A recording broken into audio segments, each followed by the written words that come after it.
If you work just for money, you'll never make it. But if you love what you're doing and you always put the customer first, success will be yours. Most of our clients don't know they've got a problem until they see us. Like probably many of you in this room. If you're honest with yourself, when you speak to most people and you say, well, why didn't you do it? There's two things I often say. I don't have enough time and I don't have enough money. Who here is concerned about their wealth in this country? Who here is happy with the success in their life thus far? Who here thinks it could be better?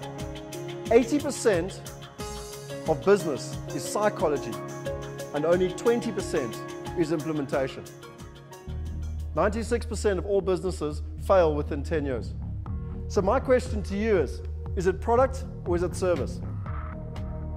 The definition of insanity, if you continue to do what you've always done and expect different results, it's insane. There's 12 impact areas that you literally need to work on. With these 12 skills, if you just do a few of them, it can help you double your sales. The question is, how do you do it? You'll attract far more buyers if you offer to teach them something of great value than if you simply try to sell them your product or service. The good news is today is all about working smarter, not harder. The question is, what do you actually work on? The way to be successful in anything is to learn a new skill and then have pig-headed determination to implement it. And I decided 2 years ago it was time to learn new skills so that I could get more results with less effort. Anyone else would like to know a couple of the tricks?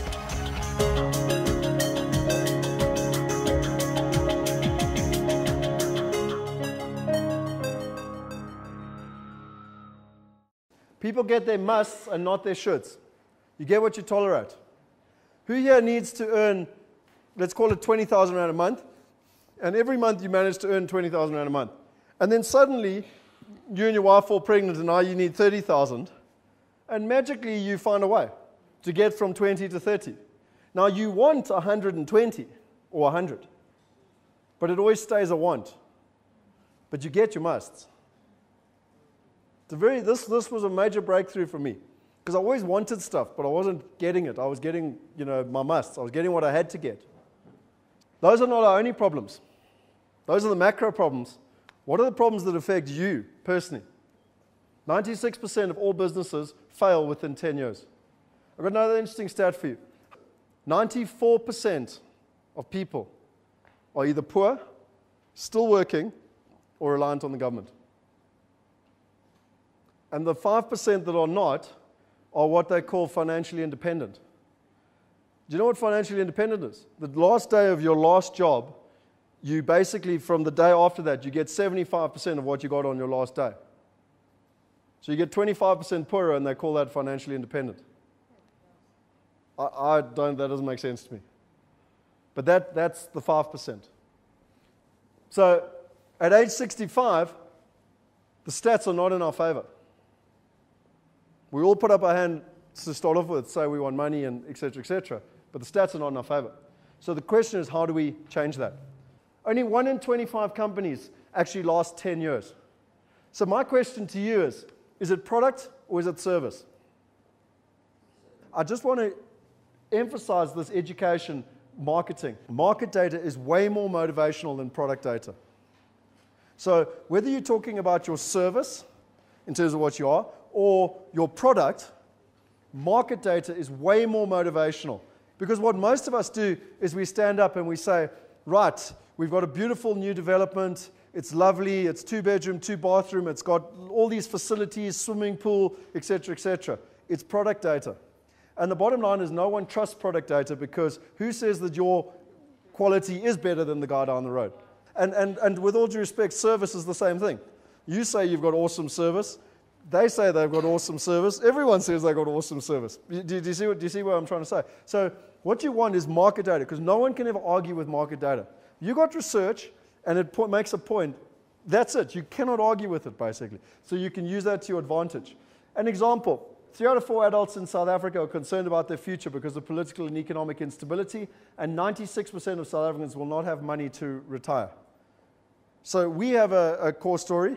It's the 5 most dangerous trends affecting all South African citizens today.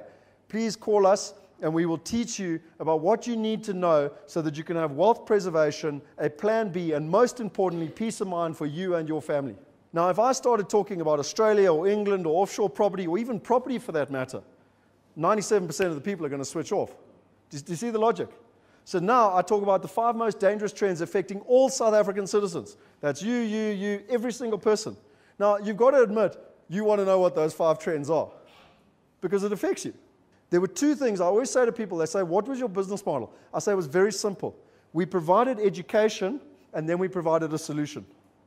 And can you see how the solution, people didn't go and pick from 100 different service providers because by the time we had educated them, they trusted us. The biggest mistake I made, which I forgot to bring up earlier, is that once you're good at this stuff, you have a responsibility because that trust can be used the wrong way. Most of our clients don't know they've got a problem until they see us, like probably many of you in this room. The 3 reasons why businesses fail: 100% skills. Number 2, the sales and marketing. And number 3 is building winning teams and training them consistently. The difference between Joe's hamburger joint and McDonald's is being able to build a significant system, team, etc., etc. Why do most people fail? I'm not talking now about most businesses. I'm talking about most people. What are their reasons when people fail? What are their reasons that they give you? If you're honest with yourself, when you speak to most people and you say, well, why didn't you do it? There's 2 things I often say. I don't have enough time. Anyone ever used that one before? And I don't have enough money. And Hannes Dreyer actually has a definition for a wealth creator. And he says it's the intelligent use of your limited resources to get from where you are to where you want to be with the least amount of risk in the shortest possible time. But the reason I told you that is because it starts with limited resources. Does Bill Gates have limited resources? He does. Everyone's got limited time. It doesn't matter how much money you got, it's still a limit. There could still be more. So it's not the limitations. All these things we spoke about, knowing your product, being honest, these are all resources. But it's how resourceful you are with the resources that you've got. The way to be successful in anything is to learn a new skill and then have pig-headed determination to implement it. If you're a one-man band, you implement it on yourself. If you're a team, you implement it with your team. But the problem is that having the PhD, the pig-headed determination, is the determining factor between success and failure. That's it. The good news is today is all about working smarter, not harder. The question is, what do you actually work on? I decided 2 years ago it was time to learn new skills so that I could get more results with less effort. Anyone else would like to know a couple of the tricks? There's 12 impact areas that you literally need to work on. And the thing that I find fascinating is that most of us don't know what it is we should be working on. We kind of know we should be working on a business, but we don't know what to actually work on. With these 12 skills, if you just do a few of them, it can help you double your sales. I will warn you right up front, I'm going to give you all 12 skills. Please don't get confused and think you've got to go do all 12 straight away. Do one, make it work, then move on to the second one. But the big thing is, often with these, is that there's a lot of information, but have you actually synthesized it? So what I'm trying to get at is, again, repetition's the mother of skill, etc., etc. I'm just trying to put a marker down and saying, by the time you reach mastery, you should know all this stuff backwards. The learning curve, and I'm just using time management as an example. Your skill improves straight away when you have training. But then it falls off. We all agree that, yeah? So where you basically are is better than where you were. Agreed? But what happens next? How do you keep improving? So you basically got to repeat the session. And it goes up, and what happens next? It falls off. But you're at a higher level than where you were. And this cycle just repeats itself. You've got to repeat the session, it will fall off, and you'll be there. These 12 skills, they're not super clever. They're not like way out there that you've never heard of before. The question is, are you actually doing them? And if you did them, what difference would it make within your business? What would it mean to you if you got 10% more productive? And it might not necessarily mean money. I am like a naughty kid who feels bad if I'm not working, even on a Saturday. Even on, I can't explain it to you. I'm actually working with my life coach on my belief system as we speak. I read the 4-hour work week. It's awesome. Work for 4 hours and earn lots of money. On the 5th hour, I'm like playing golf and I'm flipping like, I should be working. So it's been a massive belief system change for me. And I'm not quite there yet, but I was sharing a story earlier that I'll go surfing at 3 o'clock because the waves are good. And then I feel bad because I'm surfing. The fact I work till 11 o'clock at night is, I'm not saying I'm lazy. The difference is, though, is that increase in productivity doesn't necessarily mean it's more money. It just means you've got more time to do what you want. There's the view from my desk in Cape Town. And there's my office. There's Table Mountain. That's the beach. We've got no roads or anything between us. I don't tell you this to boast. I just tell you this is what happened 2 years after I learned this stuff and implemented it. We've all heard of Pareto's principle, the 80-20 rule. Yeah? Now, we've all heard about it, but look how much more it means to you when I show it to you graphically. If you spend 80% of your time on productive activities, you would have a 4 times increase in productivity. 4 times. If you're earning 100 grand a year, that means you should earn 400 grand a year. If you're earning $1 million a year, it means you should earn 4 million a year. The question is, how do you do it? And I'll be honest with you, when I learned this stuff, it changed my life. It really changed my life. So how do you find top producers? Firstly, you've got to psychologically profile them. So the problem is that when people come in, they all want to tell you their best thing. There's a test called DISC, D-I-S-C. If you're looking for salespeople, they've got to be high in D and they've got to be high in I. Okay? Now, D is driver, I is influencer, S is systems, and C is control and like management and that type of stuff. Okay? This here are the 5 things. You've got to have a balance between empathy. So they've got to have a sincere interest in helping their clients succeed, but they've also got to have ego strength and ego drive. So when you get rejection, you can stand up. You don't want someone that's a vulture because it will cause absolute. So it's got to be a balance between the two. Market knowledge. So a lot more than just product knowledge. What's happening in the market? Why? What are the trends? How? Why? So that you can do the whole education-based marketing. Superior skill sets. Things like time management, telephone skills. And then the last one for me is training. Top producers. You can never pay a top producer enough money, I don't think. One of the 6 human needs is that you've got to keep feeling like you're growing. So if you've got top producers, and a couple of you in the survey said, how do you hire top producers? I think one of the best ways you can hire top producers is show them that they can continually grow, get more training, continually get better and better and better. The big thing with top producers, the strong get stronger. The top producers should get all the best opportunities. You need to pay them fast and pay them great, and you need to come up with ideas that you can look at as to how they can do their job. I love what Chet Holmes says here. Most of us in business are trying to do 4,000 different things. We wake up every Monday, we're like, got to-do lists from here to kingdom come. And what he actually says is that we need to do 12 things 4,000 different times. Make it simple. There's 12 components to a business. There's 12 impact areas. Work on those 12 areas over and over and over again, and you will get the results. That's how he's done it in small companies, and that's how he's done it in Fortune 500 companies. And I know that all of you are somewhere in between. And then the last thing is, often when it comes to mastery, it's just 1 or 2 small things that make the difference. You've chosen, against all odds, to take on a profession where the stats are against you. But you've done it for a reason. And you gave me the reasons right up front. But most importantly, I believe it's because you want to be in control of whatever it is.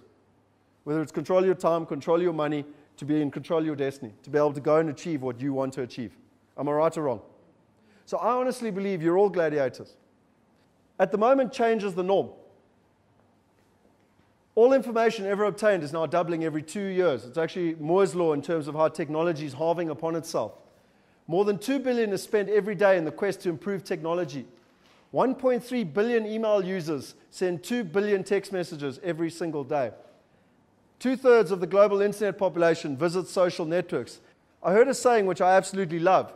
The more high-tech it becomes, the more high-touch people want. Now, what is high-touch? It's relationships. So just in terms of social media, there you've got social media, the light blue, and there you've got email. And in 2009, social media actually surpassed email in terms of where they are. Now, just a matter of interest, 15 years ago, could anyone here work without email? 15 years ago. Easily. Who here would like to work without email? I would love to. If I could get rid of email, basically. Now, the only reason I say that is that I believe this trend with social media and everything, I don't know how it's going to happen, but I think email in its current form is going to die. Because email is the bane of all our lives. This is interesting as well. Trends. There you got search with Google. There you got YouTube, and there you got Facebook. Interestingly enough, do you know what the #1 search engine is in the world? In the world? Google. It's Google. Facebook's catching. It's going to be quite soon. But number 2, guys, you have to be on YouTube.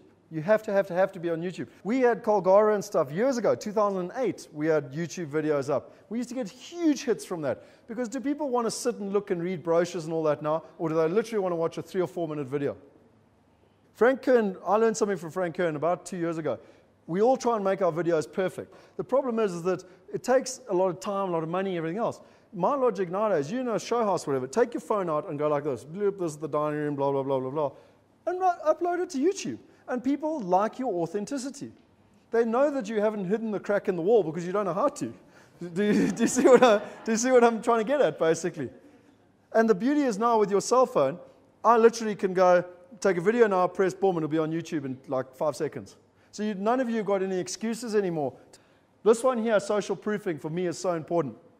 Right now, in terms of social media, it takes quite a lot of time. It breaks computers in terms of where you are. But it's a trend that is, you either on board or you will die. It's like that simple, basically, in terms of where you are. So what social proofing is, and so when you buy on eBay, you'll see here, when I bought in last year for the rugby, you'll see here Shane Williams here. He'd been on since 2007. He's done 123 transactions, and he has 100% positive feedback. So 123 times, and he's had 100% positive feedback. I know that I can trust this guy.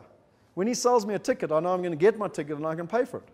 Now, what I believe in social proofing, I honestly believe, I don't know if it's going to be 2 years, 5 years, or 10 years, but at some point, like your ID number, you will have a social proof for you, the individual, and for your company. So Baldwin will have one, but you guys will also have one for you individually.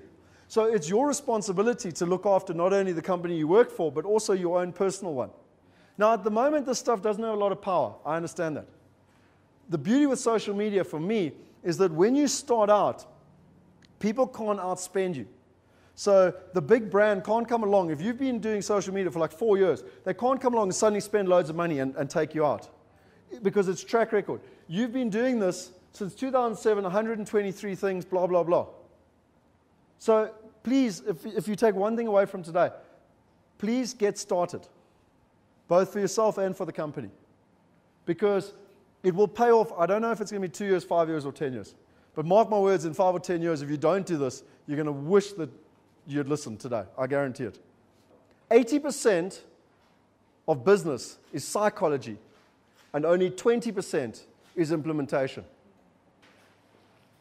You'll attract far more buyers if you offer to teach them something of great value than if you simply try to sell them your product or service. The definition of insanity, if you continue to do what you've always done and expect different results, it's insane. So the beauty is, and I loved your saying, it's the first day of the rest of my life, I really believe that it can be, because you've been given the skills of what massive businesses, both sales and businesses generally, are doing.